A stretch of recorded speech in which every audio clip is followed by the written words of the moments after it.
Brought you by LIC। LIC से मिले बीमे की रकम ने ही मेरे नए काम की शुरुआत को मुमकिन बनाया। LIC हर पल आपके साथ। नमस्कार, आप देख रहे हैं बिस्तर की खास पेशकश। भारत और अमेरिका की ट्रेड डील का ऐलान और टैरिफ का रिडक्शन, इसके ऊपर हमारी खास पेशकश ये है। और हमारे साथ बेहद ही खास मेहमान इस समय मौजूद हैं। गुलजार डिडवानिया जी हमको ज्वाइन कर रहे हैं, partner indirect tax and global trade advisor Deloitte से। गुलजार जी नमस्कार, बहुत बहुत स्वागत है आपका बिस्तर पे इस अहम दिन। नमस्कार रजत जी।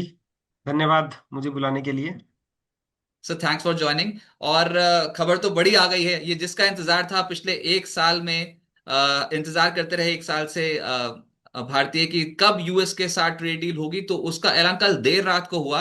विश्वास करना थोड़ा मुश्किल हो रहा था क्योंकि इतनी खुशखबरी एक साथ आ जाती है, उसको बचाना मुश्किल होता है। लेकिन ट्रेड डील का ऐलान भी हुआ और साथ ही साथ भारत भारत पर टैरिफ 25% से घटाकर 18% करने का ऐलान। ये आपके कमेंट्स इस पे। देखिए, सबसे पहले आज के टाइम पे दो तरह का टैरिफ लग रहा है भारत पे। एक तो रेसिप्रोकल टैरिफ है जो 25% है, और दूसरा रशियन ऑयल की पेनल्टी है जो कि अतिरिक्त 25% है। तो टोटल जो अभी टैरिफ दे रहे हैं भारतीय एक्सपोर्ट्स यूएस में 50% है। तो जो ऐलान हुआ रात को, उसमें बोला गया कि रेसिप्रोकल टैरिफ की रेट को 25% से 18% कर दिया जाएगा। जो रशियन ऑयल पेनल्टी 25% अतिरिक्त है, उस पे क्या किया जाएगा अभी उसके बारे में बहुत ज़्यादा इंफॉर्मेशन अवेलेबल नहीं है। पर उम्मीद यही करते हैं, जब ट्रेड डील का डिस्कशन हुआ है तो रशियन ऑयल पेनल्टी की भी बात हुई होगी, और आशा करते हैं कि वो भी हटा दी जाएगी जब एग्जीक्यूटिव ऑर्डर यूएस की तरफ से जारी किया जाएगा। तो ट्रम्प साहब ने बोल तो दिया ही है कि 25% की जो एक्स्ट्रा पेनल्टी थी। अब क्योंकि हमारे यहाँ पर जो हम इस ज्यादा रशियन क्रूड खरीदते थे, तो अब डोनाल्ड ट्रम्प ये बोल रहे हैं कि रशियन क्रूड इंडिया ने खरीदना बंद कर दिया है। उनके प्रधानमंत्री मोदी जी से बात हो गई है। और अब भारत जो है वो ज्यादा क्रूड अमेरिका से खरीदेगा, नहीं तो फिर वेनेजुएला से। इफेक्टिवली वेनेजुएला से ही खरीदेगा जब वहां पर उत्पादन शुरू हो जाएगा ज्यादा। तो फिर आपको क्या लगता है कि ये जो 25% एक्स्ट्रा रेसिप्रोकल टैरिफ है, इसके ऊपर अभी भी थोड़ा डाउट है क्या? और दूसरा, एनर्जी कॉस्ट हमारी बढ़ेगी या फिर घटेगी हमारे देश की? देखिए, भारत हमेशा से एक चीज मेरे हिसाब से कहता आया है कि अ, हम रशिया से खरीदें, वेनेजुएला से खरीदें, ईरान से खरीदें, जो भारत के हित में होगा हम वही चीज करेंगे। ये भारतीय सरकार की तरफ से प्रेस रिलीज में भी बयान दिया गया है। तो मुझे लगता है अगर रशिया से ऑयल खरीदना कम करेगी भारत देश, तो अगर अमेरिका ने अच्छी डील दी होगी भारत को कि हम आपको अच्छी प्राइस पे अवेलेबल करवाएंगे, तो क्यों नहीं भारत अमेरिका से भी खरीद सकता है, वेनेजुएला से भी खरीद सकता है, और किसी भी देश से खरीद सकता है। तो अगर अगर भारत अपना आयात रशिया से कम कर देता है ऑयल का, तो हो सकता है उसका इम्पैक्ट 25% पेनल्टी पे भी आ जाए, जो कि हटा दी जाएगी। सब उम्मीद तो यही करते हैं कि 25% भी जाएगा और टोटल 18% हो जाएगी। राइट। लेकिन भारत ने अपना स्टैंड बरकरार रखा था सर, यही तो सबसे स्पेशल बात थी इसमें कि दुनिया भर बहुत सारे देशों को हमने झुकता देखा डोनाल्ड ट्रंप के सामने। और कई ने तो बहुत सारे पैकेजेस भी दे दिए वहां की कंपनियों को, अमेरिका की कंपनियों को एक्सेस भी दिया है बहुत ज्यादा। लेकिन हम कृषि, डेयरी, मरीन उत्पाद पे नहीं झुके और समझौता नहीं किया, एक स्टैंड मेंटेन किया। तो ये एक और इनफैक्ट ये भी खबर निकल के आई थी भी हाल फिलहाल में कि कनाडा पे 100% के टैरिफ लगेंगे, क्योंकि वो चाइना से ट्रेड करते हैं। तो चाइना से ट्रेड तो भारत भी करता है, तो हमको थोड़ा एडवांटेज तो मिला। तो इस बार दोस्ती तो साबित कर दी डोनाल्ड ट्रंप ने।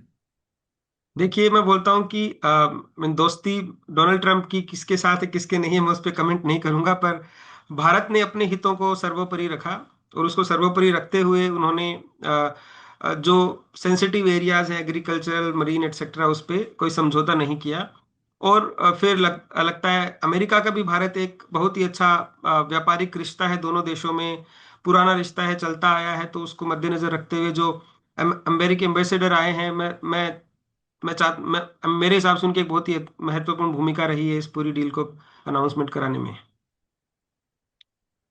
सर एक चीज और है, अब हमारे एक्सपोर्ट्स क्या बहुत सिग्निफिकेंट तरीके से बाउंस बैक करेंगे? क्योंकि हमने अभी हुआ क्या कि हमारे पास एक तरीके का ऐसा सिनेरियो बिल्डअप हो गया था जिसमें एकदम से सरकारी रिफॉर्म्स को हमने आते देखा।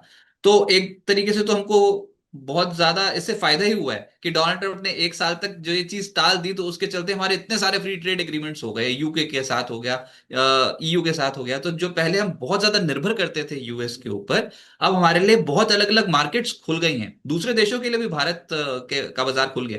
तो ये एक्सपोर्टर्स को तो फायदा हो गया एक तरीके से। एक तो यूएस मार्केट भी मेंटेन रहा, वहां पर भी टैरिफ रिडक्शन, और जो बाकी ग्लोबली इंडिया के जो एक्सपोर्टर्स हैं उनके लिए बाजार खुल गया। देखिए, यूएस में अभी दो तरह की ड्यूटीज लग रही है। सबसे पहले मेरे हिसाब से दर्शकों को ये जानना बहुत जरूरी है। जी। पहला, रेसिप्रोकल टैरिफ और रशियन पेनल्टी जो 50% है, 25+25।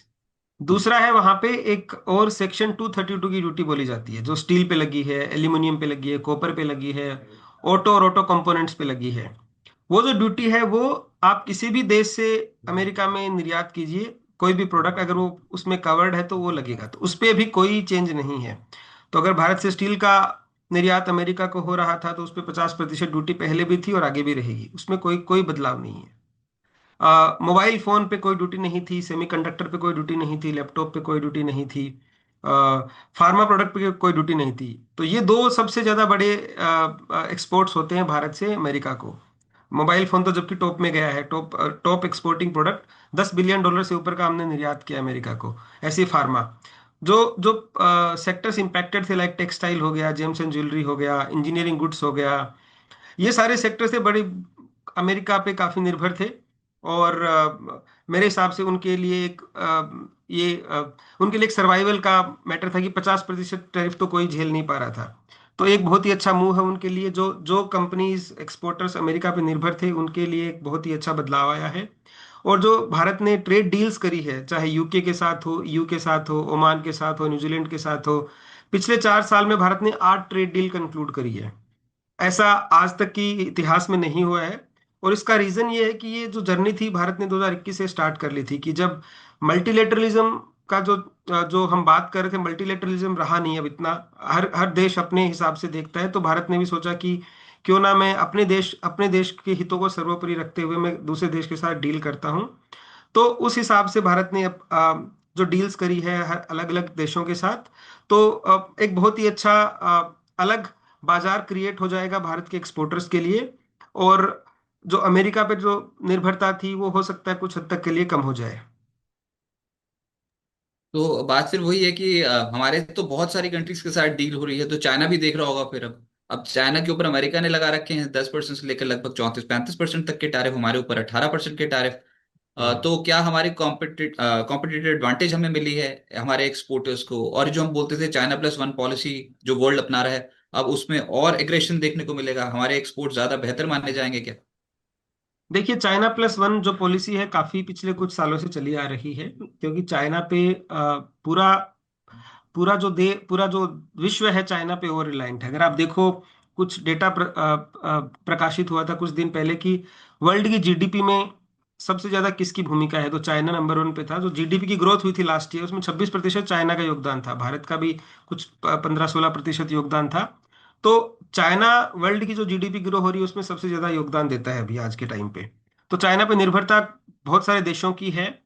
और भारत एक बहुत ही अच्छा कंपटीटर उभर के आ रहा है चाइना के लिए। चाहे वो यूरोपियन यूनियन हो, यूरोपियन यूनियन का चाइना के साथ कोई डील नहीं है, ना कोई बात चल रही है। तो एक बहुत बड़ा मार्केट इंडिया के लिए खुल गया है ये डील होते ही। यूएस में भी, क्योंकि चाइना के जो एक्सपोर्ट्स हैं उन पे ज़्यादा ड्यूटी लगती है, तो हमारे लिए कंपेरेटिव एडवांटेज तो जरूर है। हमें देखना होगा कि हम बाकी देश जैसे वियतनाम है, इंडोनेशिया है, फिलीपींस है, other south east Asia Pacific में जो कंट्रीज हैं, उनके साथ हम कैसे अपनी कंपिटिटिवनेस को बरकरार रख पाते हैं, ये देखने वाली बात होगी। बाकी चाइना चाइना की जो प्राइसिंग है उसको उसके साथ compete करना बहुत मुश्किल है, क्योंकि वो बहुत ज़्यादा वॉल्यूम्स पे प्रोडक्शन करते हैं। तो हमें क्वालिटी पे खेलना पड़ेगा, प्लस China+1 स्ट्रेटेजी जो है कंपनीज अपना रही हैं, हमें उसको मद्देनजर रखते हुए अपने एक्सपोर्ट कम्पिटिटिवनेस को बढ़ाना पड़ेगा। राइट, वो तो अभी भारत को बहुत काम करना पड़ेगा सर।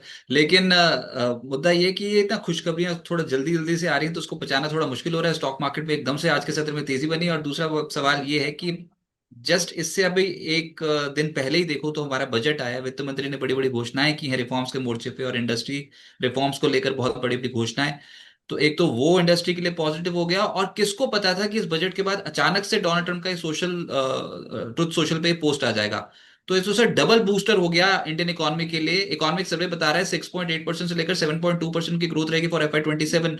तो ये जो डबल बूस्टर है, एक तो बजट में जो अनाउंसमेंट हुई है वो, और उसके बाद इंडिया और यूएस की ट्रेड डील। क्या आपको लगता है ये लक्ष्य थोड़ा कंजर्वेटिव था जो इकोनॉमिक सर्वे में रहा? क्योंकि इसमें तो बताया गया था ग्लोबल चैलेंजेस, चैलेंजेस तो हो गए कम। देखिए, डबल नहीं बोलूंगा इसको मैं, ट्रिपल ट्रिपल बूस्टर बोलूंगा, क्योंकि बजट से 2 दिन पहले भारत ईयू का ट्रेड डील हुआ था, अनाउंसमेंट हुआ था।